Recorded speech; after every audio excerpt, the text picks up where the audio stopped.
My gingerbread cake with lemon recipe is easy and delicious. Gingerbread cookies are really traditional for Christmas, but I am the pie guy and the cake king of YouTube, and I've turned mac and cheese into a pie. I've made a lot of cakes, so I said to myself, I wonder if I could turn gingerbread men into a cake. I did some research and I think that this recipe is going to be great. In this bowl, I'm starting off with one 15.25 ounce box of white cake mix and one small box of lemon jello. I know the lemon might seem a bit odd, but while I was researching this recipe, I discovered that a lot of people on the internet are talking about a gingerbread cake with lemon sauce. And I am a Southern chef and also an Argentine chef. And in Argentina, a lot of people like to add ginger to their lemonade. So I thought, that might be an interesting flavor combination. I think lemon goes well with cinnamon and just ginger in general, and brown sugar, which is sugar with molasses. So I think it's really going to work. If you do not want to experiment a bit, then I would just do one small box of vanilla pudding, and instead of the lemon zest, 1 teaspoon of vanilla extract.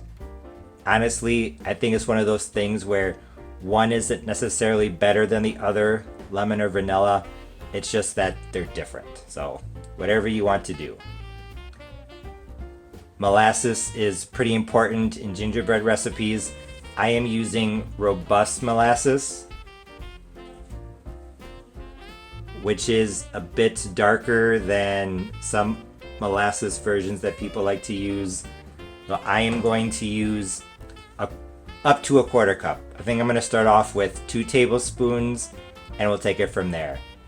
If you've never worked with molasses before, it's very strong, especially robust or blackstrap molasses. So a little goes a long way. I'm also going to add half a cup or 120 grams of sour cream. I'm using low fat, but you can use regular as well, along with 1 cup, 240 grams of water. But if you want to, instead of the sour cream and water, you could use 1 cup of buttermilk, 3 eggs, and also half a stick or 4 tablespoons of melted butter. The gingerbread cookie recipes that I saw did not use oil, so I'm going to use butter in this cake. Like I said, some lemon zest. I'm using 1.5 teaspoons, but I know it's not a direct conversion, but if you just want to use a teaspoon of lemon extract, I think that'll be fine. 1 tablespoon of white vinegar, just to help make sure everything's light and airy. And now for the spices. I'm using 2 teaspoons of ginger, 1 teaspoon of cinnamon, half a teaspoon of nutmeg, and 1/4 teaspoon of cloves. I know it's a lot of spices, but like I said, if you research gingerbread men recipes, a lot of them have quite a bit of spices. What I'm going to do is I'm going to start by adding in the lemon jello, which, like I said, don't want to do that, you could do some lemon zest. I might add the molasses towards the end because I'm still kind of deciding how much I want to put in. Like I said, gingerbread usually has a lot of spices. Almost all of them have ginger, cinnamon, and nutmeg. Some have cloves, some don't.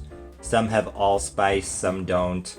So honestly, I feel like gingerbread can vary a bit. But like I said, I think that's going to be a good amount of spices, and it's going to be something that a lot of people are going to like. A good happy medium between overly spiced and not spiced enough. I now have added all of the ingredients except for the molasses. And like I said, I think I'm going to do 2 tablespoons first, which is half of 1/4 cup.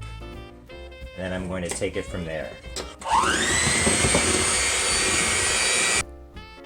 After mixing the batter and then tasting it, I thought that it needed some more molasses, so I added another 2 tablespoons. I tasted it again, and even though I thought that a 1/4 cup or 4 tablespoons of robust molasses would be good for most people, I felt like the batter needed a bit more molasses in order to recreate that true gingerbread flavor. So I added a total of 6 tablespoons. Once again, in spite of the raw eggs, I tasted it and I like it. Now I'm going to pour it into my prepared cake pans, and then I'm going to bake my gingerbread cake with lemon at 325 degrees Fahrenheit. My gingerbread cake just came out of the oven. It was in at 325 degrees Fahrenheit for 55 minutes. Although I think that a lemon cream cheese frosting would be great on this gingerbread cake, I decided to just use my standard no butter cream cheese frosting. I did a video a while ago, so I'll try to remember to include a link down below. However, one thing I did want to mention is that since I forgot to leave the cream cheese out so that it could come to room temperature, I actually put the cream cheese into the microwave. I cut it into 4 equal pieces, then I put it in my mixing bowl and microwave the cream cheese on high in 3 15-second increments. And as you can see, the frosting at least looked really good. So I was really curious about both the cake and frosting. Honestly, this gingerbread cake with lemon was fantastic. In all honesty, I haven't had gingerbread in a long time, and when I think back to my childhood, I never really liked it. I always preferred sugar cookies or chocolate chip or some sort of peanut butter cookie around Christmas time.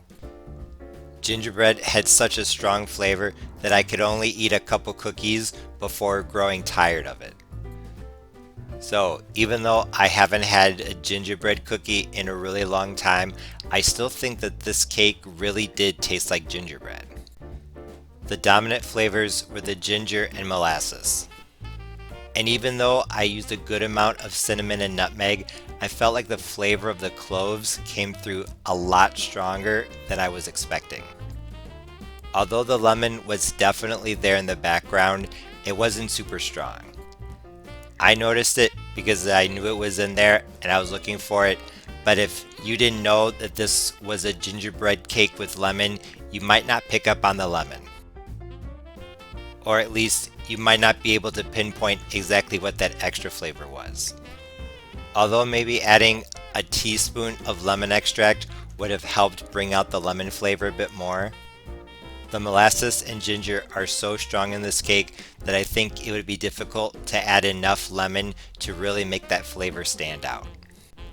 One thing that I really liked about this gingerbread cake with cream cheese frosting that I was not expecting is that I really liked the contrast between the spicy cake and the refreshing frosting. Although I thought that this cake was good, if I made it again, I would decrease the ginger to 1.5 teaspoons, increase the cinnamon to 1.5 teaspoons, so that the cinnamon and the ginger would be used in equal amounts. And I would probably also leave out the cloves. Because, in my opinion, even though cloves are in a lot of gingerbread men recipes, and also in spite of the fact that I do like cloves in certain other recipes, especially with peaches, I think that some people might find their slight pepperiness a bit odd. Like I said earlier in the video, gingerbread men recipes vary in regards to the amounts of spices. So I want to give my viewers ideas in regards to how they could change the recipe. Because what I like, someone else might hate. This gingerbread cake is perfect for Christmas, so be sure to give it a try. As always, thanks for watching. See you next time. Bye.